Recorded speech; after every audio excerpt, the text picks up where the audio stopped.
Hi everyone, and happy Wednesday!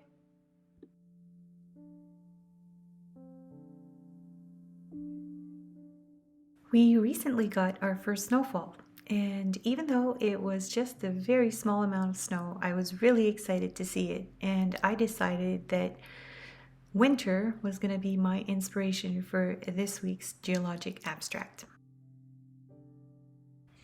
I'm going to start my painting using a bluish gray. And to create this bluish gray, I'm using some light red mixed with the color I had on my palette, which was probably mostly some turquoise, but also a little bit of phthalo blue. And mixing that along with the light red creates a very nice bluish gray that I find is the perfect way for me to start this painting. Now, when I say I'm going to be painting something using winter as my inspiration, I guess I'm thinking more so in terms of colors. I'm going to be working with a lot of cool tones and mostly with blues.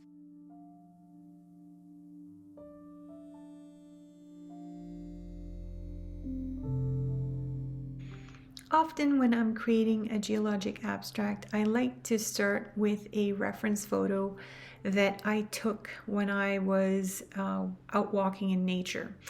This week, however, I've decided to sort of let my imagination create my geologic abstract, and so I'm just gonna let my previous experiences of looking at geology outside, I guess, inspire me.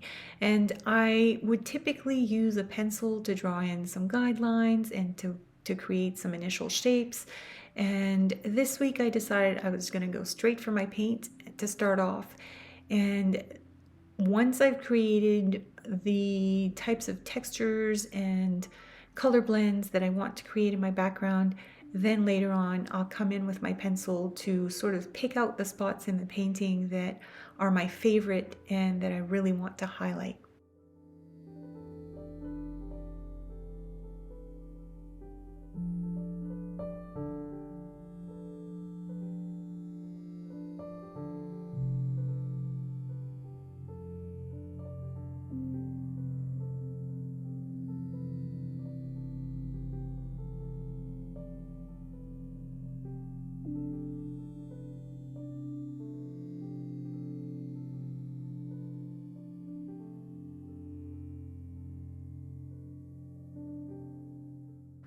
Initially, I was thinking I might like to leave a little bit of the paper blank because, of course, I'm working with the idea in mind that I'm creating a geologic abstract. I thought maybe it could look a little bit like snow, but there's so little of it left on the paper now after my paint and my paint has spread that I think it's just better to fill those areas in and to just work on building different layers of blue. And yeah, I know there's not a whole lot of blue per se in a snow or in winter type scenery, but this is a geologic abstract, and I'm using the idea of the blues that I do see when I'm looking at snow, and that's usually mostly when I'm looking at the shadows in snow, as inspiration. I'm going to work with more intense color than what I would see in snow, but the white snow against the contrast of the really blue sky, that's sort of what I'm thinking. I know it's a little out there. That's okay. It doesn't need to be specific to anything, really. It's a geologic abstract. And so I'm creating from my imagination. And for me, that's all that really matters in this moment in time.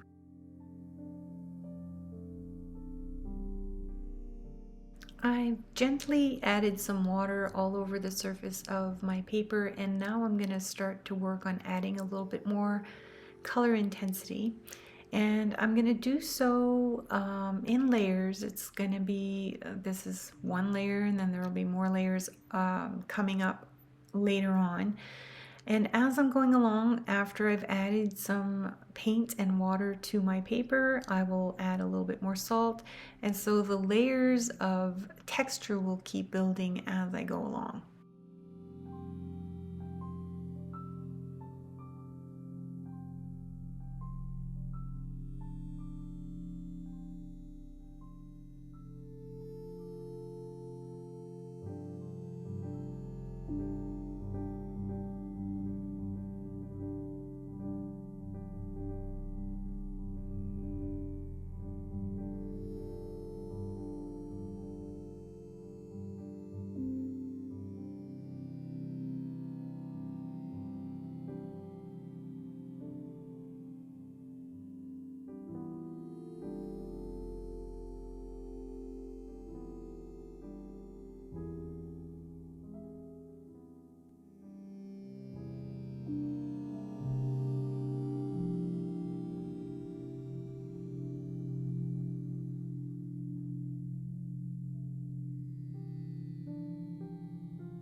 Here I'm adding just regular fine-grained table salt to the paint I just added. And it's important for me to note that once this is done, I let it dry and then I completely remove the salt before adding any water or any extra paint like I'm doing right now.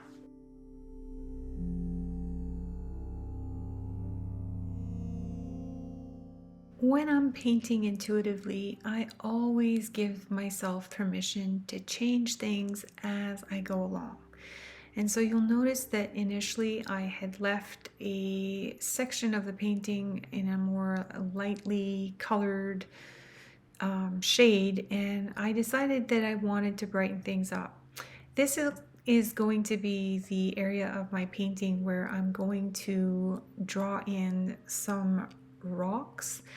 And in my mind, I guess I just want my rocks to be more colorful, and white would look nice in a winter themed painting. Oh my goodness, sometimes those THs really get me. But I think a combination of brighter blues along with the more neutral blues that are in the background would look really nice in my rocks. And so I've decided to add some turquoise to this section, and I'm gonna keep building up this area by adding some color, some more vibrant color, and I'll also be adding salt, both fine grain and coarse grain salt, in order to add more texture to this area as well. I want my rocks to have an organic look. They're not going to look exactly like rocks, but by adding some texture using the salt, I think it will give it more of an organic feel.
I sometimes like working with a combination of both large grain, coarse grain salt and fine grain salt because they both interact very differently with the paint that's on the paper. And you'll notice that the larger the grains of salt are, the less they have a tendency to repel the painting. It's almost like they collect the, not repel the painting, repel the paint. Instead of repelling the paint, they have a tendency, it seems, to almost like collect the paint in little pools around these bigger grains. Sort of, you can see it a little bit here as we're looking at the paint. The finer the grain of salt, they tend to have an effect of repelling the paint and creating some interesting marks in the paint. Anyway, so I use both. I added my salt, and typically after adding my salt, I would let it all dry and then I'd remove the salt before adding the paint. But with these coarse grains of salt, they're a lot bigger. I can come in and add paint next to them. I'm being careful not to add the paint directly on top of the salt, but I do want to add it next to them. And I think that adding this little bit of cobalt teal light color that I really, really like, and I find it's a beautiful blue, and I think it's going to add a lot to this painting.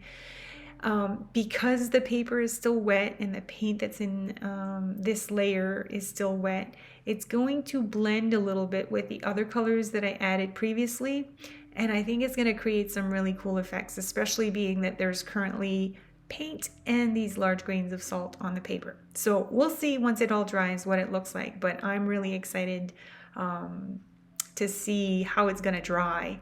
I'm also really enjoying just dabbing these little droplets of paint on on the paper, and I just really love, watching the paint spread and blend with the other colors that are there. It's there's something really soothing about that whole process, and it's the kind of thing that helps me to really be present, because if I weren't present and I was just trying to rush through this moment, I wouldn't be able to really capture everything that's happening on the paper right now. And it's just so magical to watch the paint and the water mix and move together. It's really, really beautiful. So I invite you, when you're creating, to take some time to actually appreciate all of that. Just look at the beautiful marks left by the coarse grain salt, and how beautifully these paints all blended together. I'm super happy with my background, and so now I'm ready to start delineating some of those shapes that I see in here. I want to really draw attention to some of the marks that are in the painting's background right now. And so I'm using my pencil to draw the outline of what I am going to call my rocks. And it's kind of just an easy thing to do, because the paint that's on the paper right now, the paint that's dried on the paper, is what's sort of guiding me to decide what is going to become a rock. The interesting shapes that have been left with the salt are basically sort of, I'm not going to be corny and say my muse, but I mean, the salt marks that are in the paper are really, really beautiful, and they are the ones who are inspiring me to pick out these different little sections of the background and draw attention to them, because they are so beautiful. I don't want to cover them with any more paint. And I say this because I am coming in with more paint after I'm done drawing in these little shapes with my pencil. I like doing this with a pencil, of course, because if I create a line or a quote-unquote rock that I'm not so crazy about, I can come in with an eraser and I can erase that off my paper and it won't damage the paint that's underneath, and I won't have to worry about a mark showing through that I don't really want on the paper either. But once I add more paint, you're not going to see these pencil marks anyway, so it really doesn't matter too much.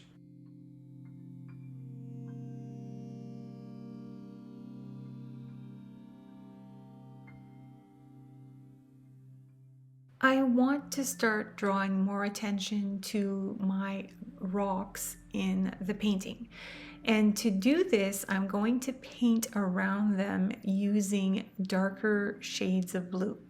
So I've pulled out one of my all-time favorites.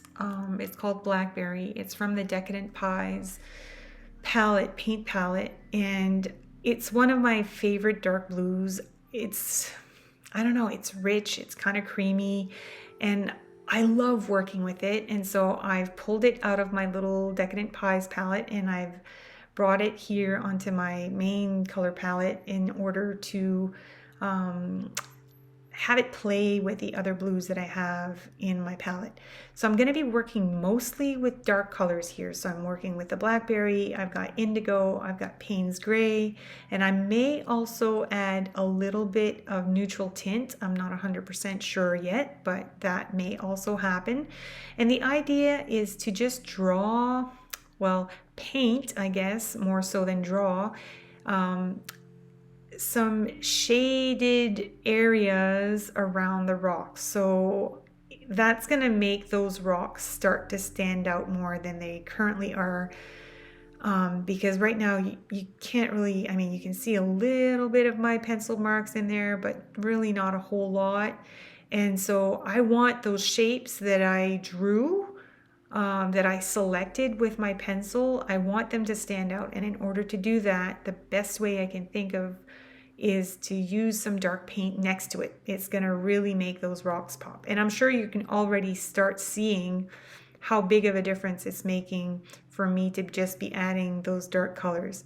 Now, I don't want to completely paint in the background with these dark colors. I want them to be a little bit darker near the edges of my rocks, and then I want them to gently fade out. And so I'm using more pigment near the rocks, and then I'm coming in with a wet brush and I'm sort of gently blending that into the background, and spreading it so that it doesn't create any lines that I don't really want on my painting or anything like that.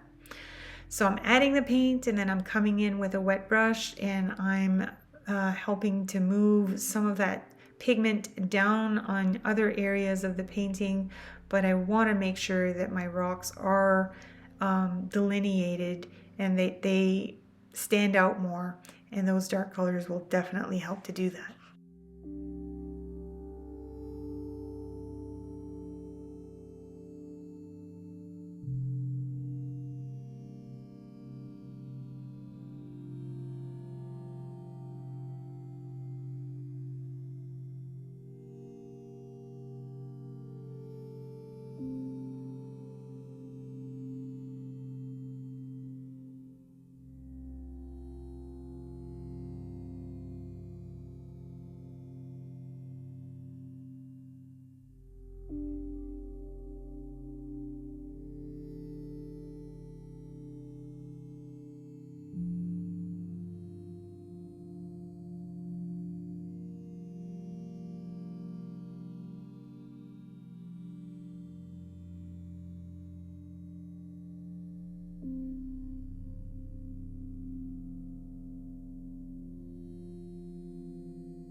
Okay, I have done as much as I wanted to do with paint, especially in my background. And so at this point, I've pulled out my pens and I'm going to start delineating the rocks a little bit more using some black ink. Of course, before doing this, I had to remove the salt that was on the surface of my paper. I have not yet created a painting where I actually leave the salt because I tend to want to work with my pens and markers, and I think it would just make it harder for me to do so. So I always remove the salt right after I let my paper dry, just to make sure that when I'm working with my pens, they don't get blocked. Or especially if I'm working with felt tip markers, that it doesn't wreak havoc on the felt tips of my markers. So I've dusted as much of the salt as I possibly could from the paper. There may still be a tiny bit of residual salt on the paper, but for the most part, the salt is gone. And now I'm working with my fountain pen and I'm drawing in these little rock shapes here and there. Sometimes I'm adding something that may have not been drawn in pencil, and at some point I might even paint over something that was added in pencil. It's a very intuitive process. It's all about listening to what I feel called to do and then just doing it.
Here I'm working on adding a little bit of stippling in those darker shaded areas, and so it might be a bit difficult for you to see what I'm doing, but I'm basically working with my fountain pen, and then I'm switching to working with my fine tip pen to add some vertical lines in that area as well. They're going to be very hard to see, but when you move in closer, it's just another little detail that will catch your eye.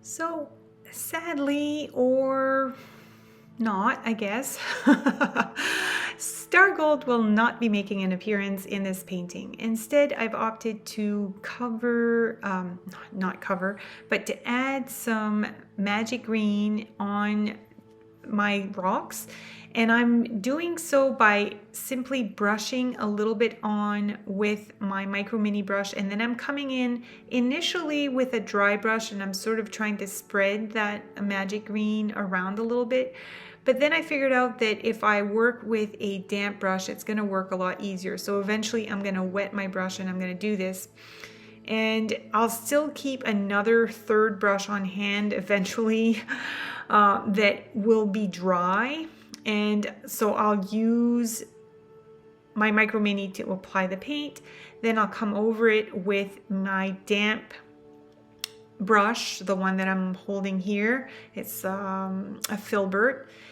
And then I'll also use the dry brush, that's just a flat brush that I use to clean the edges of some paintings sometime, to just sort of clean that out and spread the paint a little bit more. I want my magic green to be very lightly applied in most of my shapes in the painting. I don't want to cover what's there because I really love those textures and those little marks that have been left in the paint. And if I put too much of the magic green on top of that, it won't be visible anymore. And so that's why I'm applying it the way I'm applying it. And I think it's very effective in actually catching my eye and drawing it closer to have a look at what's inside those individual rocks without overwhelming each of those little pieces. And so that's why I opted to do it like this. I will at some point add some more opaque magic green on rocks that, for instance, I don't feel have a whole lot to show. And this will also add a little bit of light value contrast in my painting, and I think that's a good thing. But I don't want to overwhelm this piece with too much of this iridescent paint. It's beautiful, but there's also a lot of really beautiful marks happening in the rest of the painting, and I don't want to completely cover that. Star Gold would probably have looked really pretty on this painting also because it would really look nice against all of those blues. However, I really felt like I wanted to have a more monochromatic painting and I wanted to stick with the same types of shades. And so this magic green has a little bit of a greenish tinge to it, of course, and I think it plays well with the colors that are in the overall painting without overwhelming the painting or drawing too much attention. I want the magic green to catch the eye, but I don't want it to be the thing that you're looking for in the painting. I want to give the whole entire painting its chance to shine, if you will.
really happy with how all of this has turned out, and it's time for my big reveal.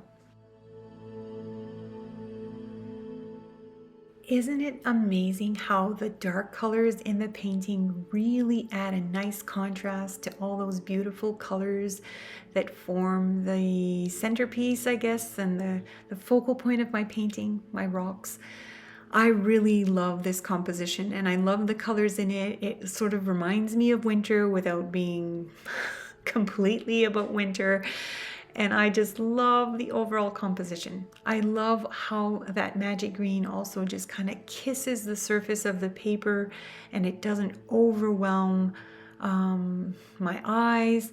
It just draws me in to catch that shimmery, beautiful paint, and then it lets me also appreciate the whole entire piece for what it is. Do you like creating geologic abstracts as well? If you have yet to give it a try, I hope this week's little painting will inspire you to do so.